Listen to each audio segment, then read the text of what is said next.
Next वाला question है ना, काफ़ी इंटरेस्टिंग है, बड़ा ध्यान से सुनना, मज़ेदार क्वेश्चन है और प्रोबेबिलिटी का क्वेश्चन है ना। ऐसे क्वेश्चन आते भी है हर साल।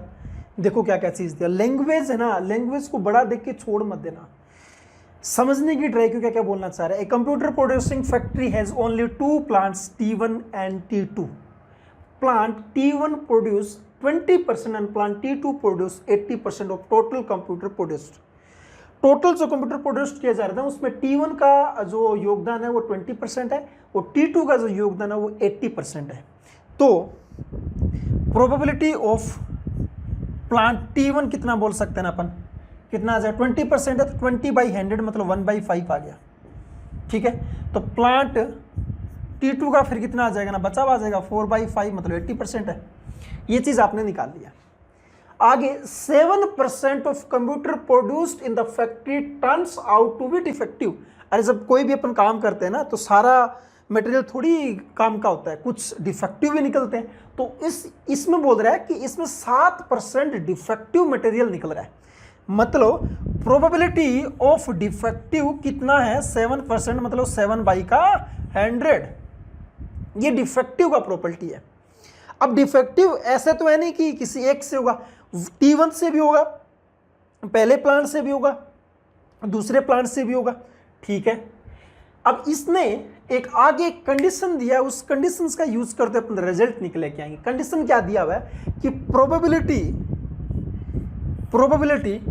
आप लैंग्वेज को मैथमेटिकल कन्वर्ट करना सीखो। लैंग्वेज में क्या दी है, probability computer turns out to be defective, computer turns out to be defective given that. बड़ा ये जो गिवन दैट वर्ड है ना, इसकी गांठ बांध लो। गिवन दैट वर्ड जब यूज किया हो तो कौन सी प्रोबेबिलिटी यूज करते हैं, मैं पहले भी बताया था, कंडीशनल प्रोबेबिलिटी का यूज करते हैं। कौन सा, कंडीशनल प्रोबेबिलिटी का।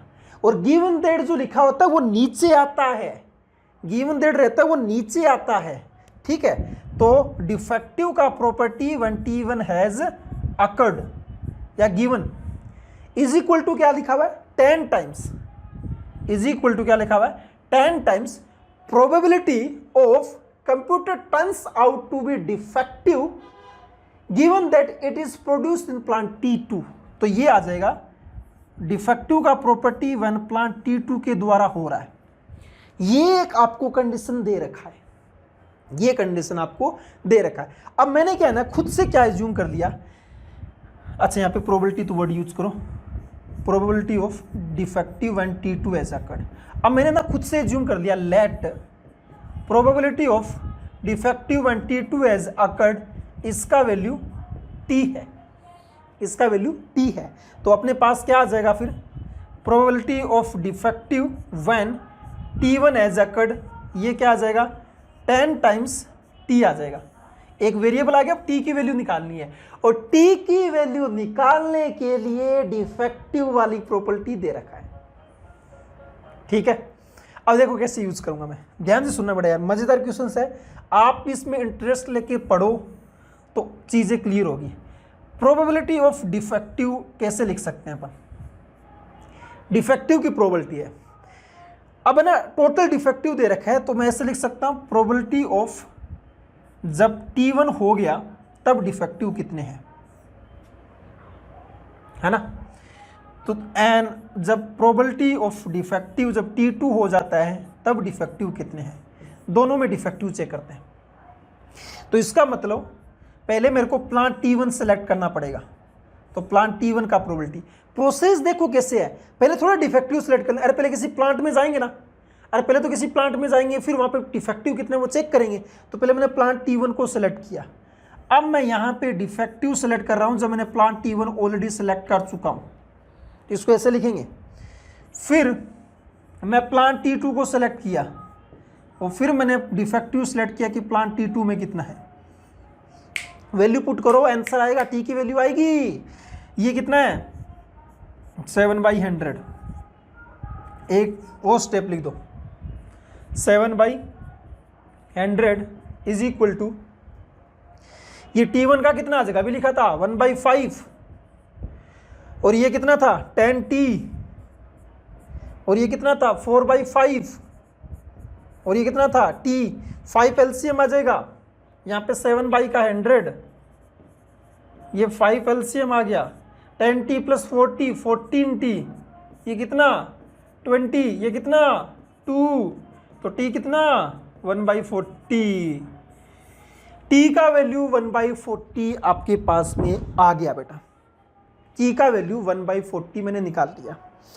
t था क्या यार, t जहां जहां था ना वहां पुट कर दो आप, तो इसका मतलब आपको मिल गया, आप क्या क्या चीज मिल गया, आपको पता लग गया probability of defective when T2 has occurred, इसका प्रोबेबिलिटी कितना है 1/40 है।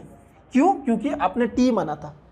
अब यार एक चीज और सुनो ध्यान से, थोड़ा सा मैं क्वेश्चंस को और आगे पढ़ा, आगे क्या दिया है, where P of E denote the probability of an event, ये पता है यार, a computer produced in the factory is randomly selected and is does not out to be defective.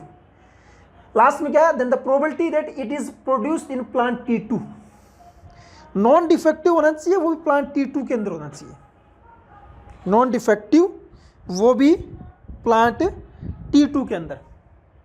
तो नॉन डिफेक्टिव का निकाला, डिफेक्टिव का पता, तो नॉन डिफेक्टिव तो 1 माइनस ही करना है यार, non defective when plant T2 has occurred, तो कितना आ जाएगा 1 - 1/40, तो 39/40, ठीक है।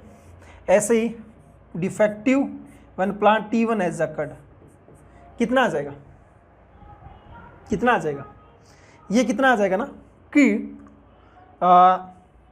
10t था, तो यहाँ पे 10 से मल्टीप्लाई करेंगे तो 1/4 आएगा, तो non defective T1 has occurred 3/4 आ जाएगा, कितना आ जाएगा ना 3/4 आ जाएगा। अब आपको फाइंड क्या करना है, probability that, then the probability that it is produced in plant T2, non defective का निकालना है व्हेन प्लांट T2 के द्वारा होता है,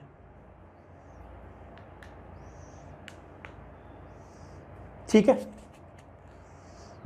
तो when it is produced plant T2, तो T2 के द्वारा सेलेक्ट करना है जब नॉन डिफेक्टिव हो जाता है, तब इसको निकालना है अपन को। तो ऊपर तो क्या आएगा ना, नीचे तो आएगा टोटल नॉन डिफेक्टिव का प्रोबेबिलिटी, तो नॉन डिफेक्टिव का प्रोबेबिलिटी क्या क्या हो सकता है ना, ये लिख देता हूं मैं, प्लांट T1 सेलेक्ट किया और प्लांट T1 में नॉन डिफेक्टिव कितना है, ठीक है। प्लांट T2 सेलेक्ट किया, प्लांट T2 में नॉन डिफेक्टिव कितना है, और बड़ा बेस थ्योरम याद करो, बेस थ्योरम में ये T2 का पूछ रहा है, ये तो T1 का योगदान है, T2 का योगदान, और बेस थ्योरम में T2 का योगदान ऊपर लिख दोगे, T2 का पूछ रहा है, तो probability of T2 when probability of non defective and T2 selected, बस ये वैल्यू पुट कर दो। अब तो यार T2 कितना आ जाएगा, T2 आ जाएगा आपके पास में 4/5, तो ये 4/5 एंड नॉन डिफेक्टिव T2 कितना है 39/40, 39/40 डिवाइडेड बाई, इन दोनों को देख लेते हैं अपन, T1 का कितना आ जाएगा, T1 आ जाएगा 1/5 इंटू नॉन डिफेक्टिव और T1 1/5 और 3/4, प्लस ये था ही आपके प्लस 4/5 39/40, तो यार ये तो 200 कैंसिल आउट, 4 इंटू 39, और ये कितना आ जाएगा ना, ये 200 आ जाएगा ना, तो यहाँ पे 20, तो 10 बचेगा तो ऊपर आ जाएगा 30, और यहाँ पे 4 इंटू 39, तो 4 इंटू 39 कितना होता है 936, 3 4 × 12 और 3 15, और यहाँ पे 186, 2 से काट दो तो 78, और यहाँ पे 83, 78/83, 83 तो 93 है, अच्छा यहाँ सॉरी 93 आएगा ना, हाँ सर क्या कर रहे हो जाता है 93, 78/93, ये ऑप्शन सही है। फिर क्वेश्चंस तो काफ़ी इजी था, बस चीज़ें सीख लो आप, बड़ा कैसे कैसे मैनिपुलेट में किया मैंने।